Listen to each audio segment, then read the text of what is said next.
कोणकोणत्या भागामध्ये जोरदार किंवा मध्यम स्वरूपाचा पाऊस आज पडणार आहे?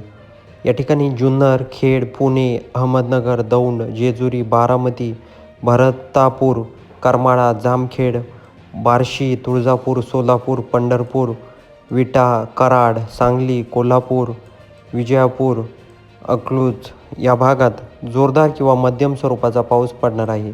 त्याचबरोबर आपण जर छत्रपती संभाजीनगर भागात जर गेलो तर या ठिकाणी छत्रपती संभाजीनगर भाग, त्यानंतर पैठण, जालना, सिल्लोड, चिखली, लोणार, जिंतूर, हिंगोली, पुसद, वाशिम, अकोला, खामगाव, चिखली, जळगाव, अकोट, त्याचबरोबर चाळीसगाव, मालेगाव, मनमाड हा संपूर्ण परिसरात जोरदार स्वरूपाचा पाऊस पडणार आहे. त्याचबरोबर नंदुरबार या भागात देखील जोरदार स्वरूपाचा पाऊस पडणार आहे.